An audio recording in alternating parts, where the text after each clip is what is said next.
بسم اللہ الرحمن الرحیم۔ موضوع پر مسح کرنا اور موضوع کے علاوہ اور کون کون سی چیزیں ہیں جن پر مسح کیا جا سکتا ہے۔ پہلی بات جو ہم دیکھیں گے کہ موزہ کسے کہتے ہیں۔ چمڑے یا کسی اور چیز کے بنے ہوئے قدم کو موزہ کہتے ہیں۔ موزے کے ساتھ ایک اور لفظ یوز ہوتا ہے، ایک اور چیز ہے جسے جراب کہتے ہیں۔ کاٹن یا اون سے بنے ہوئے قدم کو جراب کہتے ہیں۔ کیا موزوں پر مسح کیا جا سکتا ہے؟ موزوں پر مسح کرنا جائز ہے۔ وضو کی صورت میں موزوں پر مسح کیا جا سکتا ہے۔ بخاری کی روایت ہے 206۔ سوال یہ پیدا ہوتا ہے موزوں پر مسح کرنے کے جواز کے لیے کیا شرائط ہیں؟ نمبر 1، موزے پوری طہارت کے بعد پہنے گئے ہوں جس میں پاؤں دھونا بھی شامل ہے۔ بخاری کی 206 نمبر روایت سے ہمیں پتہ چلتا ہے پوری طہارت کے بعد سے مراد یہ ہے کہ وضو کرنے کے بعد موزے پہنے جائیں پھر مسح ہو سکتا ہے۔ دوسری بات یہ کہ موزے پاؤں کے ان حصوں کو چھپاتے ہوں جن کا دھونا وضو میں فرض ہے۔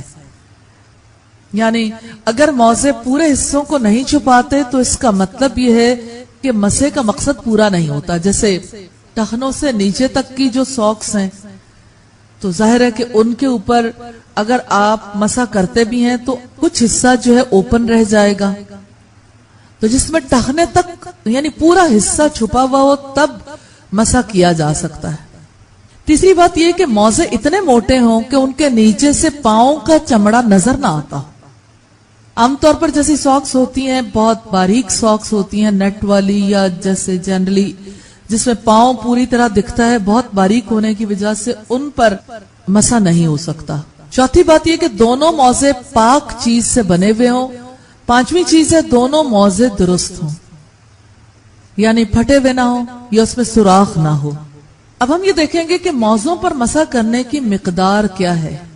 موزوں پر مسح کرنے کے لیے دونوں پاؤں کی انگلیوں سے لے کر پنڈلی کے اوپر تک کا حصہ شامل ہے، یعنی جہاں تک وضو کا سارا سلسلہ ہوتا ہے وہیں تک مسح کیا جاتا ہے۔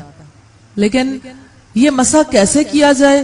موزوں پر مسح کرنے کے لیے افضل یہ ہے کہ دائیں کو مقدم کیے بغیر دونوں پر ایک ساتھ مسح کیا جائے۔ دوسری بات یہ ہے کہ دونوں ہاتھوں کی کھلی ہوئی انگلیوں سے دونوں پاؤں کی انگلیوں سے لے کر پنڈلی کے اوپر تک مسح کیا جائے۔ تیسرا ہے موزوں کے نچلے حصے یا پیچھے کے حصے کا مسح کرنا سنت نہیں، یعنی جیسے وضو کیا جاتا ہے نا تو پوری ایڑیاں بھی اور نیچے کا حصہ بھی اور تمام حصے تک پانی پہنچانا ضروری ہے۔ جس وقت موزوں پر مسح کیا جاتا ہے صرف اوپر والے حصے پہ، اور پچھلے حصے تک لے جانا درست نہیں ہے کیونکہ سنت سے ثابت نہیں ہے۔ چوتھی بات یہ کہ چمڑے کے موزوں کا دھونا مکروہ ہے، اور پانچویں بات یہ کہ ایک بار سے زائد مسح کرنا مکروہ ہے۔ یعنی اگر کسی کے دل کی تسلی نہیں ہوئی، وہ چاہتا ہے کہ ابھی مسح کیا تھا پتہ نہیں ٹھیک ہوا یا نہیں، پھر وہ دوسری بار کر لے یا تیسری بار تسلی کے لیے کر لے تو یہ درست نہیں ہے، مکروہ ہے۔ جیسے موزوں پر مسح ہوتا ہے ایسے ہی پگڑی پر بھی مسح ہو سکتا ہے۔ سوال یہ پیدا ہوتا ہے کیا پگڑی پر مسح کیا جا سکتا ہے؟ پگڑی پر مسح کرنا کچھ شرائط کے ساتھ جائز ہے۔ ابو داؤد کی روایت 147 اور ترمذی کی 100 سے پتہ چلتا ہے۔ پگڑی پر مسح کرنے کی شرائط دیکھیں گے۔ نمبر 1، طہارت صغری یعنی وضو کے لیے مسح کیا جا رہا ہو۔ نمبر 2، طہارت پانی سے حاصل کی جا رہی ہو۔ نمبر 3، سر کے اس حصے کو چھپائے ہوئے ہو جسے عام طور پر پگڑی سے چھپایا جاتا ہے۔ چوتھی بات یہ کہ پگڑی پہننے والا مرد ہو۔